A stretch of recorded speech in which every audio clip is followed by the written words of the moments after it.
Well, that is a supreme victory for the Kiwis. New Zealand's greatest ever win over Australia, starving the green and gold of a single point. And officially, that is Australia's heaviest ever loss on the international stage. Such is the gravity of what we just watched in Hamilton, 30-0. You can see the reaction from the New Zealand players.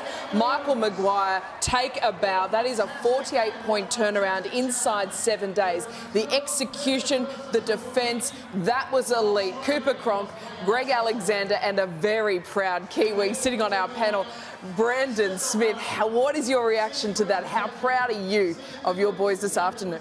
Oh, just amazing. I can't believe it. Just looking at everyone, I feel gut-wrenched, you know. I wish I was out there, wish I was enjoying that with them, but I'm so proud to be a Kiwi right now in front of a packed stadium. They get a 30-0 victory, but man, I just can't believe it. I've been doing cartwheels out of here. You might not make the team next time the team's named Brandon, because that was a pretty impressive performance. 30-0, they got the haka, they got their intensity right, and they went on and delivered. Because if you talk about the Australian team, well, 47 missed tackles, not a forward over 100 metres, no real player had an impact. But then if you look at New Zealand, dominated possession, scored multiple tries, 9 line breaks, and their best players were great. Tarpany dominated through the middle. I thought Hughes and Brown collectively ran the ball. They carved up Australia's defence at different stages. And Charnze Nicoll-Klokstad was terrific at the back. So you got a contribution from everyone from New Zealand, and they just absolutely handcuffed Australia at different stages. Tremendous performance. Spoke about what they needed to do after really being beaten. And while the score flattered Australia, they scored a couple of late tries in that game last weekend against Melbourne. It looked like the Kiwis had a real problem breaking down the Australian defence. And we thought with Tino and Payne and Liam Martin coming back into this pack, it strengthened the Australian team. The Kiwis needed to make a good start. They needed to be strong, aggressive, and they needed to keep it going, because this Australian side's a fantastic side, but the Kiwis they've embarrassed them this afternoon. It's an embarrassing result for Australian Rugby League, I think, for the side that we put on the field, to have beaten the Kiwis last week and then to have gone down this afternoon. Cooper's right, in terms of who played well, the halves were brilliant. Brown, and that was evident very early in the piece. Dylan Brown took the defence on, didn't open them up, but got quick play the balls, and they played off the back of that. Joey Manu got himself involved. Jerome Hughes was fantastic. They were great in the middle. And Tarpany, again, a standout for the Kiwis in the middle of the field. Charnze Nicoll-Klokstad was as busy as ever. The wingers were great. They didn't have a bad player. And then off the bench, Leo Thompson was a star in the first half, coming off the bench. And this man, Griffin Neame, you spoke about him, Vonnie, before kick-off. Griffin Neame doing it all on his own, and what an afternoon it's been for the Kiwis. It's funny, sometimes you get a glimpse of what happens early on to tell the story. Well, Fisher Harris's first carry off the kick-off, there was intent, there was purpose. Dylan Brown ran the ball the first time, Jerome Hughes ran the ball the first time, and there was a clear indication that they're going to be physical and through the middle third. And the Australian defence, which suffocated them last week, didn't have any answers for their shift. Joseph Manu was great, and the fact that Timoko was tremendous as well. They just didn't have a bad player. It was a tremendous performance, because off the back of what Mal Meninga's been able to do for that Australian team, they were under pressure, New Zealand, to come up with a big performance after that loss last week, and they delivered in spades today. You mentioned the forwards were monstrous. James Fisher-Harris, 123 metres, 13 carries. Leota nudging 100. You could see Nelson Asofa-Solomona. He finished the game like Hulk Hogan with his jersey ripped right down the middle. But it was Joe Tarpany. Why do you think he was in a class of his own? Well, Joe's an unbelievable player, and he's got this weird ability to stay on his feet when he's got multiple defenders around him, gets his hand free, able to offload, got good footwork, but yeah, he just gets quick play the balls, and it's pretty evident the play the ball speed was 3.15 seconds for the Kiwis, and for the Australian team it was 3.5 seconds, and that's what we spoke about at the start of the day.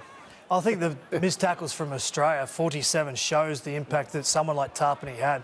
Manu breaks tackles, the halves between them. Hughes and Brown ran the ball 14 times collectively, had 11 tackle busts. The fact that they were a threat every time they ran the ball is off the back of someone like Tarpany. He was tremendous today. He just held up his gloves for long periods of time, and that's the best sign of a front rower, is being effective for 20 minutes is okay, but when you do it for like 50, 60, 70 minutes, like that's elite category. He was tremendous. 47 missed tackles. We know that defence is all about attitude. What happened to the Kangaroos? What attitude did they bring to Waikato? And what happened in the last 7 days that they were so dominant last week and went well into their shell today? I'd have to be on camp to know exactly what happened. But they weren't mentally prepared for what the Kiwis were going to throw at them. And they would have known. They knew it was coming.